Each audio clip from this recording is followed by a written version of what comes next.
अस्सलाम वालेकुम, मैं हूं नौरीन चौधरी और आप देख रहे हैं RFI डिजिटल। सबसे पहले एक नज़र खास खबरों पर। दुनिया भर में पाकिस्तान की शहरियत रखने वालों का मोराल गिरता जा रहा है। 7 ममालिक ने मजीद 258 पाकिस्तानियों को बेदखल कर दिया है।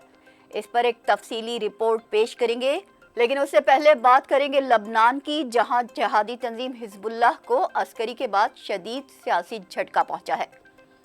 असल में हुआ यह है कि पार्लियामेंट ने अमरीकी नवाज जनरल जोसेफ ऑन को सदर मुंतखब कर लिया है। इसराइल और अमेरिका को लबनान में एक और बड़ी कामयाबी हासिल हो गई है।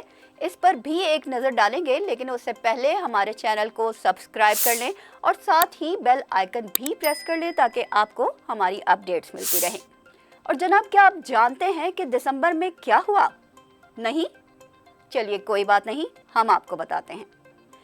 पाकिस्तान ने दिसंबर 2024 में 3 अरब 10 करोड़ डॉलर की तरसीलाते ज़र वसूल की हैं, जबकि दूसरी तरफ गजा की सरजमीन पर इसराइली जुल्म और बर्बरियत में मजीद इजाफा होता जा रहा है। ऊपर से खून जमा देने वाली सर्दी, जो बच्चे हमलों से महफूज रहे थे अब सर्दी से मर रहे हैं। एक और अहम मौजू पर भी बात करेंगे और वो है मलीर एक्सप्रेस वे, जिसे अब ज़ेड भुट्टो एक्सप्रेस वे का नाम दे दिया गया है।